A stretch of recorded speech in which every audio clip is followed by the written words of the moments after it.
Stevenson, and I'm a member of Counterfire, which is a revolutionary socialist organisation, and I'm very happy to be a member of Counterfire because I learn a lot and I've made friends like Shabbir, and it's just the best thing that I've done really after years faffing around in and out of the Labour Party. I now feel rooted. I'm learning a lot. I'm contributing a lot, and Shabbir saved me from what could have been a very uncomfortable moment when I entered a very pro-military Ukraine demonstration in London last year, and you pulled me out, didn't you? There was I calling for peace, and Shabbir said it's not worth it, mate. So Shabbir is a senior position in Counterfire, and this meeting is supported by Exeter Stop the War Group, which we've recently reformed. We have a good relationship with Exeter CND, and there's Jan from the Peace Shop. And it's wonderful to have the support of the Palestinian Solidarity Campaign as well. And the Palestinian Solidarity Campaign, you should know, is a mighty, mighty force in this city. It's the most wonderful thing that's going on in partnership with the group at the university. So here we are to talk about peace and justice in Palestine with Shabbir Lakha from Counterfire. And I'm going to hand over to you. But we're recording the meeting, if anyone is interested in. Several comrades are not able to be here this evening. So having this recorded, thank you very much to you, Rick. So over to you, Shabbir. Thank you very much, Pete, and thanks all for coming to this meeting. Yeah, I mean, we've all been watching what's going on in Gaza, and it's absolutely horrific. And I thought it would be worth having a bit of a discussion about, trying to put into context what is what is happening in Gaza, and why Palestinians are facing what they are facing, and what it means for us here in the kind of solidarity movement in Britain, and how we fight for peace and justice for the Palestinian people. Today, people might have seen, was one of the worst massacres that has happened so far in the last 4 months, with estimated over 150 people killed as they were waiting for aid in northern Gaza, just indiscriminately shot at by the Israeli military. And it came as we found out that the death toll has officially surpassed 30,000. We know there are still thousands and thousands of people stuck under the rubble. And we know that there are hundreds of thousands of Palestinians who have little to no access to food and water, and there is a famine setting in, and growing numbers of Palestinians are now dying from that. And we know that Israel is continuing to pursue its plan to attack Rafah, which is the southernmost point of the Gaza Strip, where they told Palestinians from across the Gaza Strip to go to as a so-called safe zone, and there are now up to 1.5 million Palestinians there, and Israel is still pursuing plans to begin a ground invasion there. At the same time, we've also been witnessing escalating attacks on the Palestinian people in the West Bank, with nearly daily military raids, particularly of Jenin refugee camp, across the West Bank, with increased settler attacks on Palestinians in their homes and in their schools, with the Israeli state pushing more and more house demolitions and attempting to ethnically cleanse Bedouins and so on. And so I think in trying to arrive at the point of what peace and justice can look like and how we get there, I think it's worth first having a bit of an understanding of how and why it is that Israel does what it does, and putting that into the context of it being rooted in Western imperialism, that Israel could not oppress the Palestinians the way that it does if it was not for the relationship that it has with Britain and the United States. And the colonization of Palestine to begin with, going back over 100 years to 1915, was primarily done by the British because of a change in the situation globally. At the time, oil was recently discovered in the Middle East. There would be no surprise to people that that was a highly motivating factor. And there was the kind of transition from coal to oil, and so the Middle East became of particular importance to Britain. And we know that as the First World War was going on and Britain became convinced that the Ottoman Empire would be defeated with the help of the indigenous Arab population in the Middle East, they made a series of promises to the Arabs to grant them their independence in that eventuality. And particularly in the case of Palestine, this was done through the Hussein McMahon correspondence, which promised the freedom of the Palestinian people in that eventuality. And we had Thomas Lawrence promising the same to other Arabs and so on. Simultaneously, Britain was in negotiations with France and Russia to divide up the Middle East and colonize it in what was secretly agreed in the Sykes-Picot Agreement. And shortly afterwards, Britain passed what has become known as the Balfour Declaration to create a Jewish homeland in Palestine. And why Britain did this, I think, is quite interesting. The first point was that Britain insisted in its negotiations with France and Russia to have Palestine because it offered a route into the Mediterranean Sea to transport the goods that they were stealing from their other colonies and which they could transport across kind of land routes through the Middle East and then out through Palestine. And why they chose, I think, to create this idea of a Jewish homeland there was encapsulated by what Ronald Storrs, who was the first military governor of Jerusalem, British military governor of Jerusalem, said that the plan was to create a loyal Jewish Ulster in a sea of potentially hostile Arabism. They recognized that they would be breaking their promises to the Arab people in colonizing the land, and they recognized that they would face resistance and hostility to that. And the idea was to create a colony which would be loyal to the West to ensure their rule of that area. And just to fast forward a bit, that is the role that Israel took on as it was created. And as you know, after the Second World War, when Britain was bankrupt, when the empire was kind of over, Britain took a secondary role to US imperialism. And it was the US who took on this relationship with Israel to maintain its military dominance over the region. And Britain has outlined this, you know, particularly under Thatcher and then under Blair, this role that it has assumed as a secondary to US imperialism in the world. And that is why, you know, it's I think fair to say that British foreign policy is made in Washington. And for the West, Israel took on this role of being this outpost of Western imperialism and what socialists often call a watchdog state.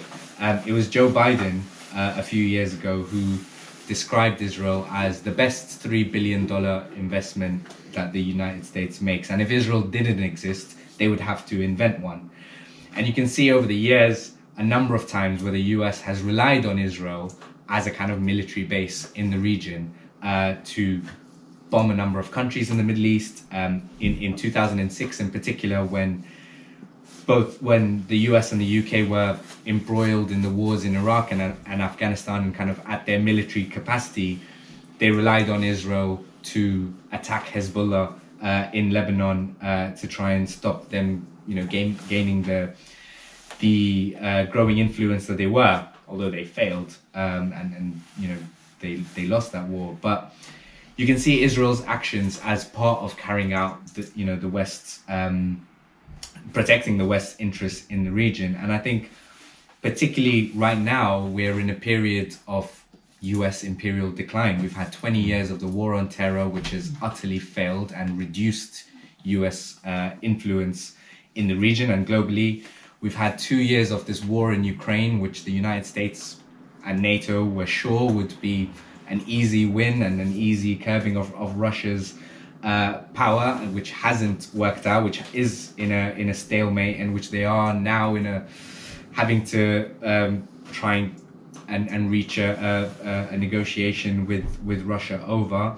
and the growth of China as a global superpower, and who particularly in the Middle East and Africa have played this role of trying to broker peace and, you know, develop their soft power, all of which curbs the West's influence and what it has, and makes the role of Israel that much more important to the West. And I think it's why we see that even now, where Israel is losing the political war, it is losing the war in terms of the court of public opinion globally, and even the United States and Britain are trying to limit what Israel does, ask them to, you know, kill some Palestinians, but not as much, maybe do a bit nicely. And Israel is simply refusing to listen, because it knows that at the end of the day, the tap is still going to keep running. The weapons are still going to keep pouring in. Israel knows its importance to the West.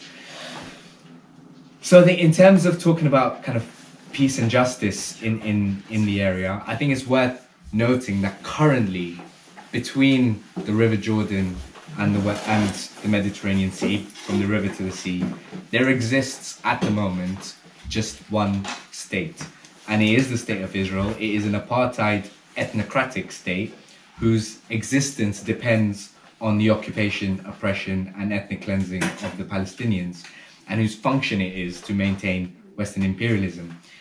And I think the only just solution that could exist is for there to be a one state, but which is secular and democratic, with full rights and freedoms for all its inhabitants, Jewish people and Palestinians alike. And it is Western imperialism that is keeping Israel as it is in existence. And therefore the only route to peace is dismantling Western imperialism in the region. And I think there are two crucial components to do this. And I think the first and most important is Palestinian resilience itself. Palestinians have been facing occupation and ethnic cleansing for over 75 years, and there is only a Palestinian cause to fight for today because they have kept resisting and kept withstanding the attacks. And the other part of that is the Arab working classes in the region at large. It was Palestinian revolutionary George Habash who said that the road to Jerusalem lies through Cairo, or equally through Baghdad or through Damascus. And this is because Israel plays this role of being this important cog in Western imperialism to maintain its influence across the region. Thereby, the liberation of the Palestinian people is bound up inherently with the liberation of all the people in the region. And because Israel isn't reliant on the Palestinian people, for example, we use the term apartheid. Apartheid South Africa was reliant on the black population that it occupied, you know, as labor. Israel isn't relying on the Palestinians in the same way, and if it could, it would get rid of all of them tomorrow, as it's trying to do in Gaza at the moment. It means that there is a reliance on the more industrialized Arab countries and the more organized working class and more formed working classes across the region to be able to overthrow the shackles of imperialism. And you can see that this is very much present in the Arab consciousness. In 2011, when the Arab Spring kicked off, there was not a single revolution, not a single mass protest that wasn't covered in a sea of Palestinian flags. Because Palestine has always been the symbol of the imperialism and the oppression that the Arab people face, and also of the resistance to that imperialism and oppression that the Arab people face. And it was no surprise that in 2011, Israel became the center of the counter-revolution. It became the hub by which the US was able to exercise its influence in trying to overthrow those revolutions, and in which the local dictators crushed the uprisings in their countries. Sorry, I lost where I was. And I think that the other component of this question of overthrowing, of dismantling Western imperialism, is the international solidarity movement, and particularly the movements in what I'll call the imperialist core. So here in the United States, here in Britain and in the United States. And I often say that I think the single biggest contribution that we can make to Palestinian liberation and to peace in the region is to take down our own government, and is to weaken our state's ability to maintain this imperialist world order. And you can see how important that is to the British state in how they are attacking our movement, in how they have demonized us from day one and called us hate marchers and tried to smear us and so on. And over the last almost 9 years now, you know, the kind of attacks that were leveled against Jeremy Corbyn when he was leader of the Labour Party. I mean, him particularly, his policies of renationalisation and growing the welfare state and all of those things were not things that the British state liked, but they were things that they could potentially tolerate. But it was his foreign policy of withdrawing troops from the Middle East, of closing down military bases, of supporting Palestinian freedom that they absolutely could not tolerate. And that is why we had an acting military general threaten a coup if he was elected. It's why we had you know, sections of the British military using his face as target practice, and so on. And it's why we now see, you know, Tory politicians literally, you know, stoking Islamophobia and feeding the far right in trying to undermine us. And I think they have to do this. The reason they are so on the offensive against us is because of the overwhelming support for Palestine that there is. We saw right from the outset of the attacks on Gaza in October that up to 80% of the British public supported a ceasefire. We've seen demonstrations. I mean, this next Saturday will be the 10th national demonstration that we'll have had, and not a single one of them has been smaller than 150,000 people, which is unprecedented in this country. And I think the reason for that, the reason there is this groundswell of support, is because we've had 20 years of permanent anti-war and Palestine solidarity campaigning in this country. And often, you know, there were smallish annual, you know, Nakba Day demonstrations, which sometimes people would be like, oh, where's the point we're doing this? But this is why, because it has had that lasting impact of you know, building that public consciousness on this issue, of maintaining that broad coalition that we have today.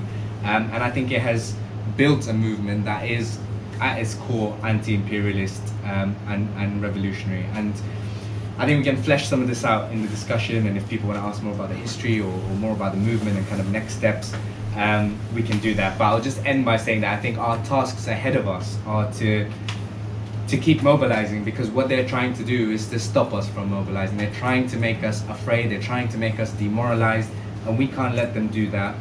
And I think we need to build the kind of solid anti-imperialist and socialist arguments within the movement that can maintain the movement going forward. Thank you. I'm going to throw this over to you. This is your meeting, and it's really important that you ask questions, you make any part. I'm just going to support Shabbir by saying a few things. I mean, that notion of an easy win you talked about, I mean, that's horrible the way that's presented to us every 5 or so years, isn't it? You know, Afghanistan was supposed to be an easy win. Iraq was supposed to be an easy win. I mean, you know, these wars are not easy. They're easy to start, but they're desperately difficult to finish. So that's a little bit of propaganda, isn't it? I want to say something about how we protest, because the painting project in the city centre recently on Saturday was different, and a different way of getting the message across. And I read today, Dave, that you've had 21 vigils in the city centre on Wednesdays, and a presence every Saturday, and a fantastic demonstration just a few weeks ago. So I do think we need to keep going. And I think Rose's point, Rick, Rose is your 14-year-old daughter, where she said, oh, what's the point in protesting? It doesn't do any good. I thought that was a really brilliant invitation, you know, for us to make a list. Those of us that have been at it for a while, you know, protesting does work. The point is, we mustn't give up. I mean, I started my political campaigning supporting the Green and Women's Peace Camp. And after 8 years of jumping and screaming and shouting, those American cruise missiles were removed. We wouldn't have known about them if it wasn't for those women doing fantastic work. So, and the final thing I want to say is we must not give up, and don't allow Ben Bradshaw, who's our MP, to say, oh, you know, MPs are now feeling threatened. It's a trick. It's a trick. You know, you criticise the state of Israel, you're called anti-Semitic. It's a trick, okay? We're not anti-Semitic at all by criticising the state of Israel. And I think, you know, to put teddy bears, Dave, didn't we, all round Bed Bradshaw's office, 1,000 teddy bears. I mean, how threatening is that, for goodness sake?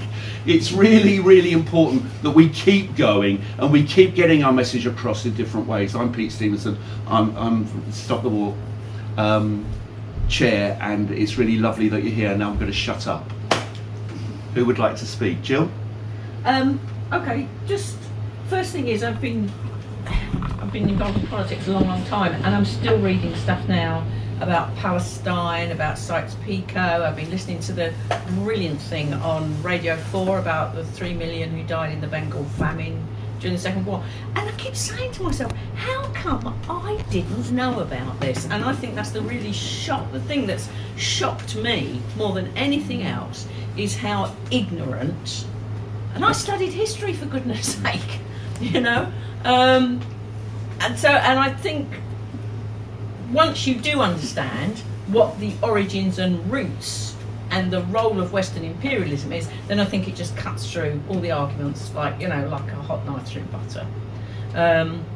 I also think that from the very first days when Keir Starmer said, Israel's got a right to defend itself, the protests and the continuing protests, the local ones, the national ones, have shifted the politicians. Yeah, because they've realised how even more out of step they are. Because they want to be popular. Yeah. So, you know, I think you're dead right about keeping it going. And the fact now they're coming out saying MPs are feeling threatened. Well, how many people have been charged with threatening behaviour? It's a tiny, tiny number. Thanks, Jill. You come back later. But anyone else, you're going to kind of gather these points, and Shabbir's brilliant at this. Thank you very much for your talk, especially the focus got to get at the actual government of America and here. It's helped me a lot because I live in a very isolated place, way out near Dartmoor, and I've been doing all my protests completely on my own. I've had a peace table in the church which says ceasefire on it. And it's been in there since December, but I've done it all on my own, so that's why I've come here this evening, because I just I don't feel I can carry on. Do you know what I think we should do? Because you said that to me earlier. I think one of us should come with you, so you won't be on your own on that occasion. And then one of the things that I can do, I'm not shy about talking to people, you might have noticed, and I think if we reach out, you know, we could well find that there are 2 or 3 others within your village that will support you. So let me help you with that. Okay. Take my details before you leave. Would anyone else like to speak? Naomi? I'm slightly stunned for words. Sorry, I was saying I'm slightly stunned for words because it's that moment in time where you can't believe that you're facing the stuff that's happening around you. And whilst it's good that we are resisting, but the reality is that I don't really differentiate between the Tory government and the current Labour establishment. And We would agree. Pulling down the government, what is a good way forward? I guess that would be my question, because I'm slightly confused, not slightly, I'm absolutely befuddled as to who I'm going to vote for this year. This is my, you know, apart from the fact that I get angered and frustrated with what I see on the screens, apart from that, I'm thinking, come next election, who am I going to support? Who do I vote for? And I'm not a believer in not voting. I'm sorry, but that's just not on the cards. I have to vote, but I don't know who to vote for. So. Thanks. Dave from Palestine Solidarity Campaign. Yeah, exactly. I'm not speaking on behalf You're of not. the You're here as Palestine Dave. Solidarity Campaign. All right. I know everybody says that. Not speaking in Okay. personal capacity. I understand. And that's because I'm going to say something that's probably a bit controversial, even in terms of this meeting. Thank you, Shabbir, for your, I thought it was really clear talk, and I couldn't agree more with you that this is all about the imperial struggles that are going on in the world.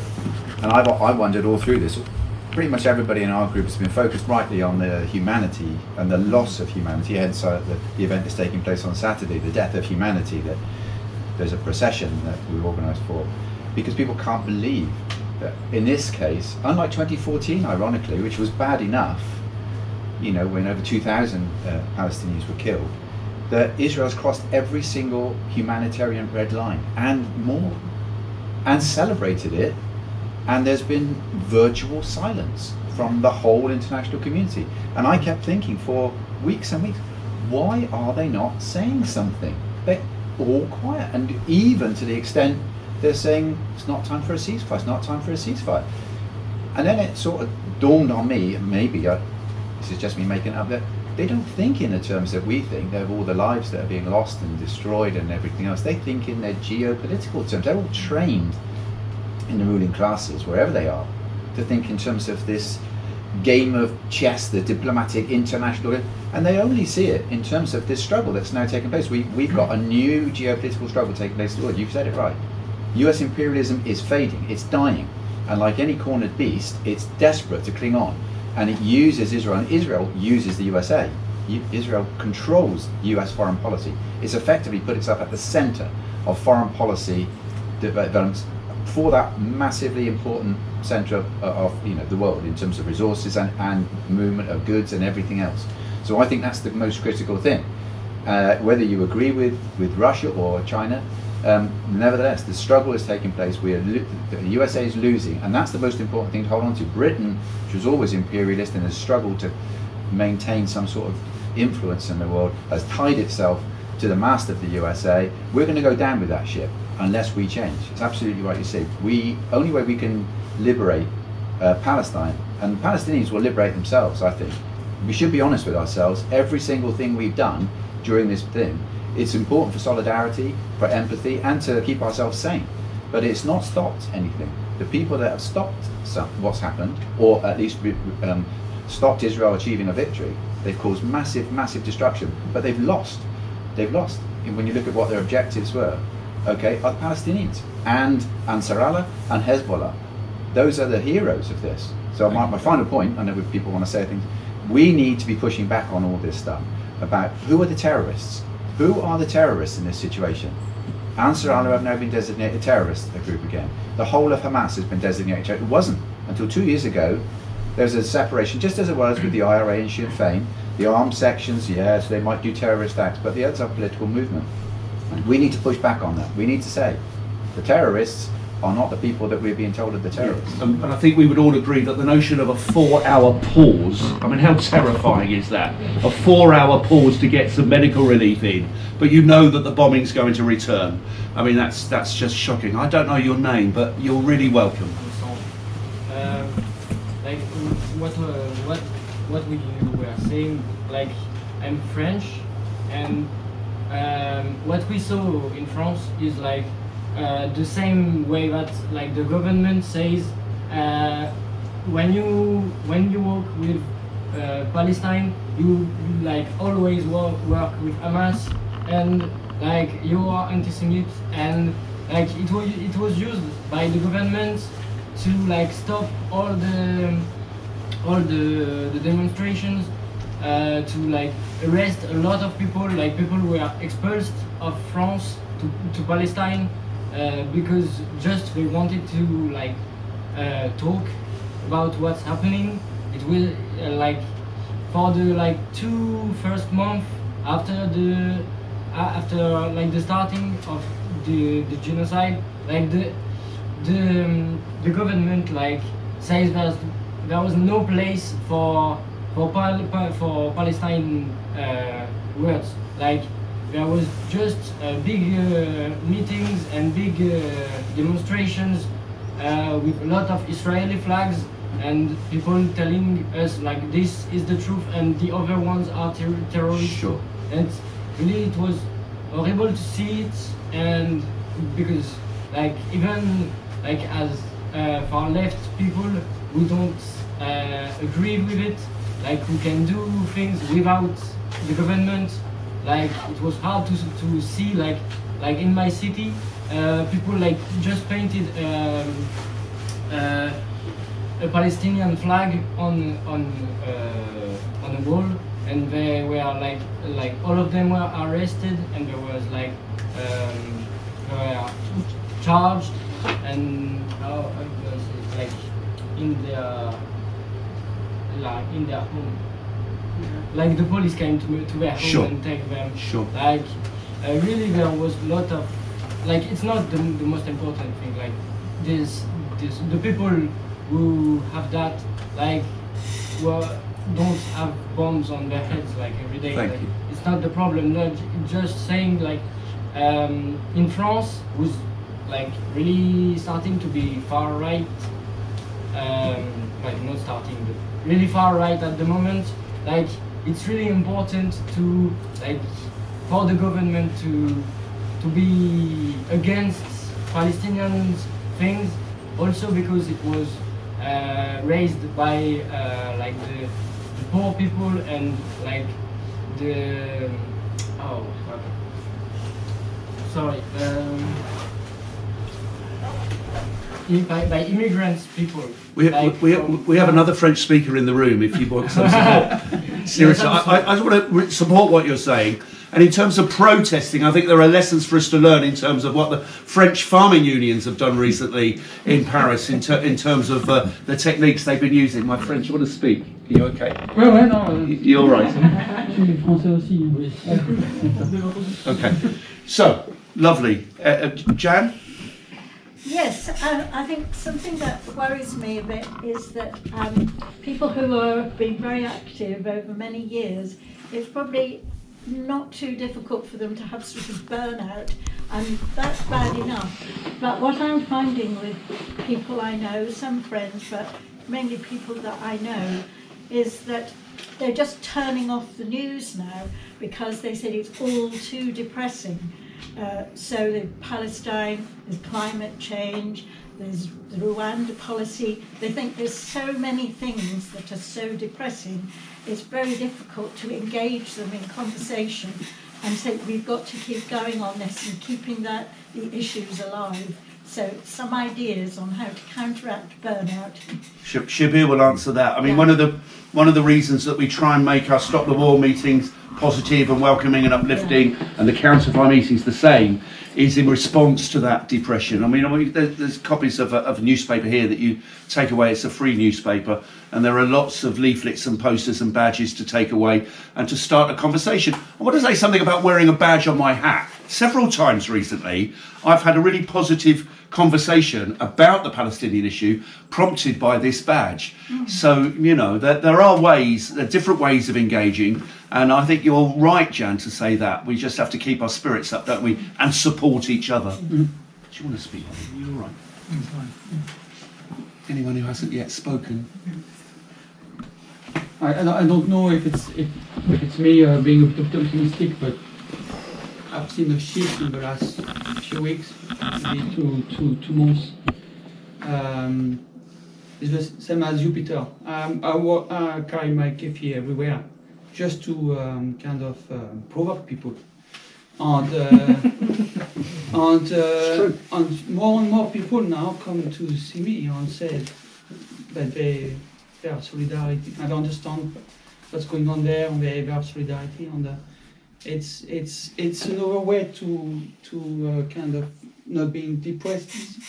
See, you can drive more people into this. It's true, and there has been a change recently, definitely, and that's surely national and international. I can't measure it, but I certainly feel it. Right, and so hopefully we can build on that. Of course. To come back on the protest, I've heard yesterday there was on Channel 5, the BBC or the 5 Live, at lunchtime there was a talk about protests where people saying, stop the protest, we got the point, and you need to stop that. And I've seen some messages going around like this saying, why do you protest? It's not. Also we need to think about the Palestinians. I have a friend recently who came back from Jordan. He has been there for 4 months in studies, he's studying at Exeter. And he says he stays with two Christian Palestinians all week, for all 4 months. And they are on the news all the time, on international news. And he said, watching and seeing protests like in London, Washington, Paris, anywhere, it just cheers them up. Yeah. And they see that That's lovely. our governments are alone. we are not following the, and that's why it's also a reason to continue to protest, to show the Palestinians who are watching us all the time, 24/7, that we are here and we are not going to give up on them. Lovely, thank you so much. I'm going to stand up because I can't see everyone. It's important that everyone has a chance to speak. If you haven't yet spoken, then now's your chance. Should I try and come back on some of that? I think you should. It should be a good Can I idea. just mention one thing? As people have talked about how depressing the news is, I stopped watching the BBC News a long time ago, and I downloaded the Al Jazeera app to my phone for the first time.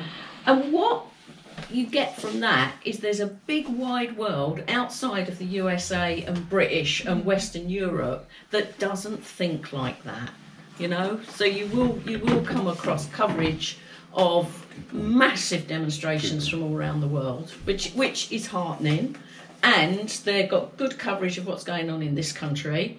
But there are lots of other countries and lots of other peoples also demonstrating their solidarity. So that can be a little bit uplifting when it does get bloody miserable. Thank you, Jill. I'm going to ask now Shabbir to answer those questions in the form of a kind of summary, and then we're going to finish by 8:30, and we've got some lovely food to share. And if you just throw some pennies in the pot there, that'll be great. The management here are very sympathetic to us, and they've given us this room at a discounted rate, but we still have to pay for it. And any money left over, then we'll send, with your permission, to medical aid for Palestine. But back to Shabbir. Yeah, it's just thanks everyone. I thought that was really useful discussion.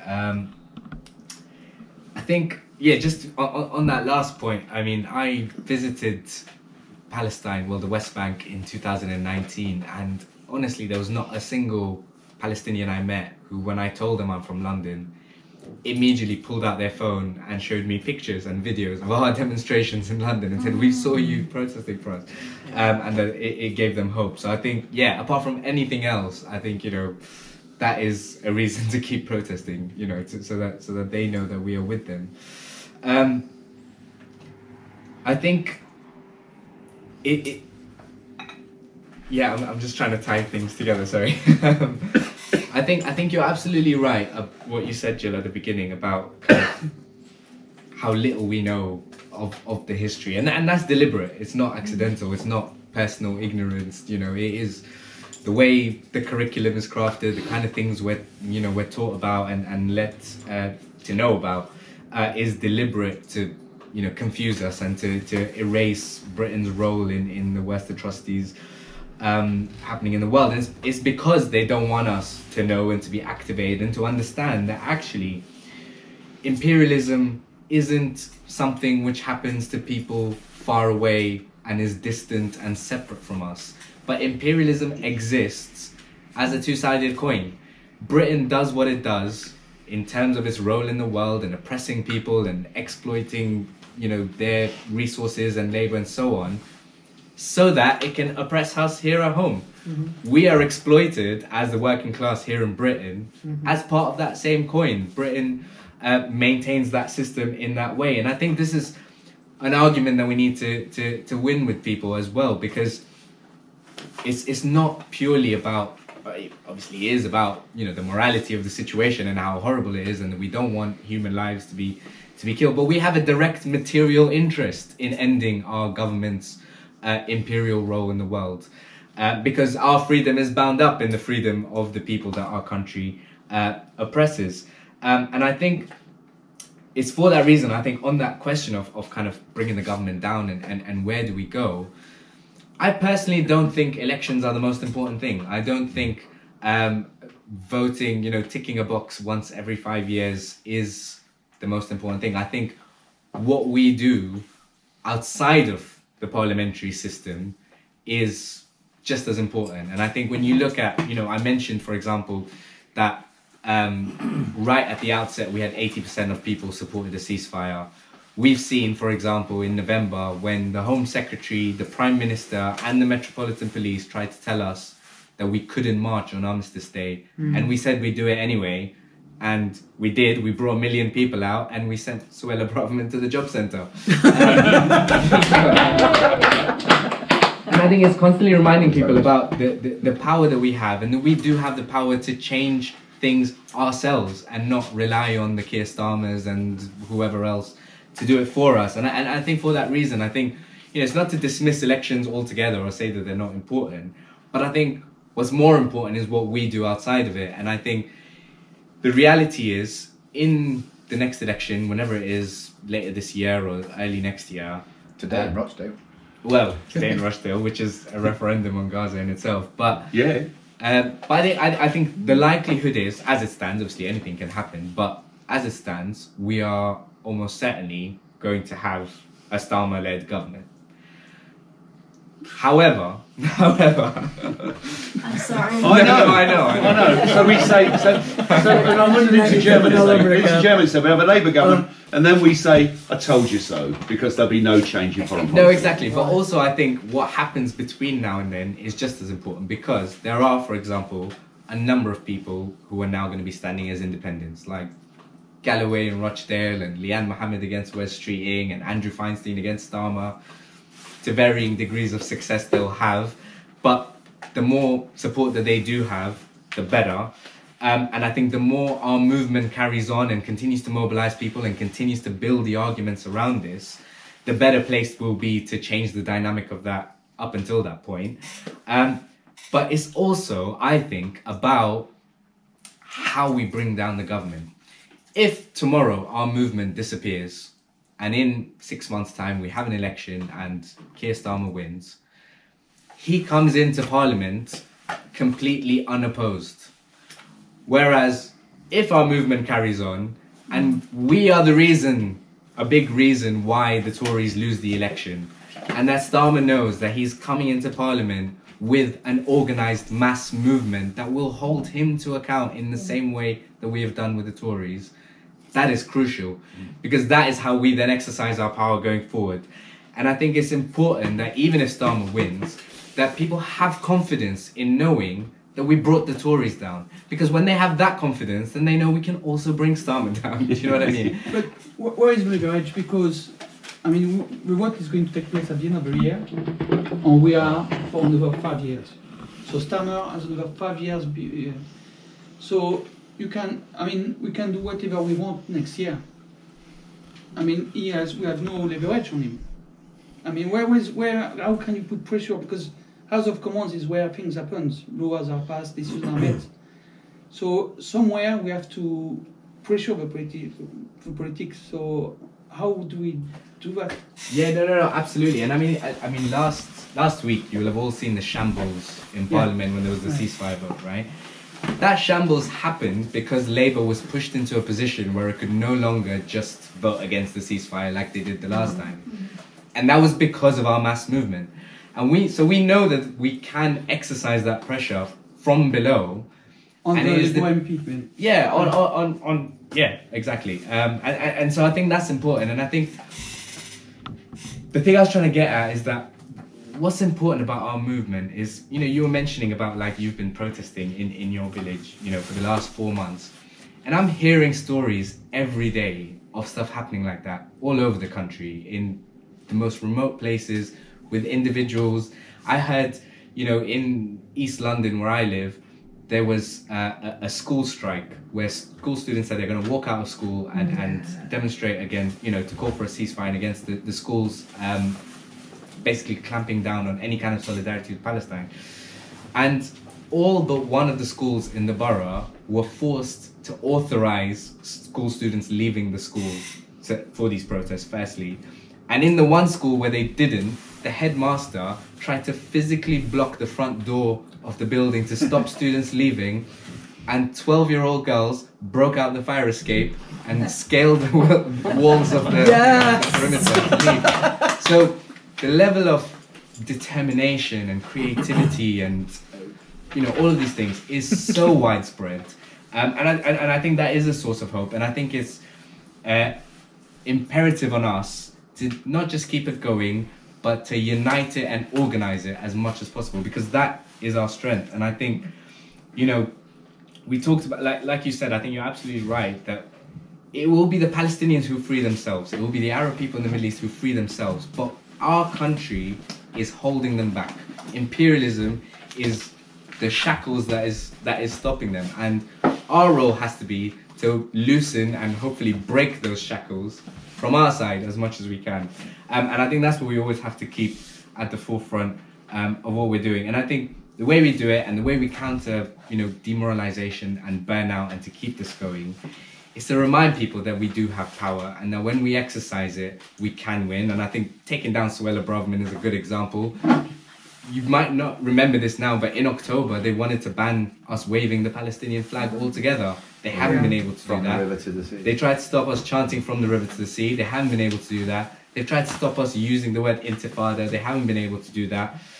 All of these things are because we've come together, and we need to remind people that there is strength in numbers, there's strength in unity, and there's strength in organization. The more organized we are, the more we can win. And I think we have to connect those dots. This is the last word I'll say. We have to connect the dots to remind people that even if you agree about it, and even if you don't want to watch the news, which I think is fair, to be honest, you kind of know what's going on, but exercise your power, be part of that collective, and understand that it's not something happening far away, but it is directly impacting your life, and it is in your interest and in the interest of your family and your neighbors and your friends to do something about it. And I think I'll just end on this final note that I think that is why we need socialist organization within the movement, because the movement has to be broad and it has to be wide and it has to be rooted in communities and it has to bring in as many people who will be willing to say we're going to fight for a ceasefire together.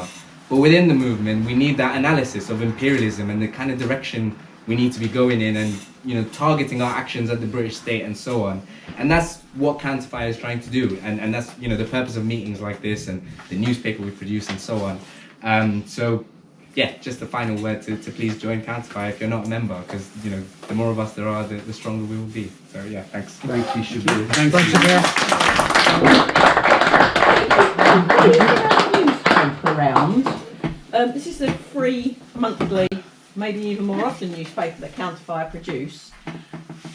People who know Pete will know that you can get a copy every month from Pete. Can I just say, if you don't see Pete every month, or not likely to, if you let me have your name and address, I'll make sure that you get sent one in the post. So you don't have to feel too alone living on Dartmoor. We'll stay in touch with you as well. You can also sign up online as well. Yeah. Counterfire, so that's good. You can. So if you want to know more about Counterfire, Shabbir's here, I'm here, Jill and Alan are here, Jan comes to our meetings, and it's a great thing. If you want to know more about the newly formed Exeter Stop the War group, come and talk to me, Palestinian Solidarity Campaign, and any other movement, CND, Campaign for Nuclear Disarmament, or we're all working together to make a peaceful world. Absolutely. So thank you very much.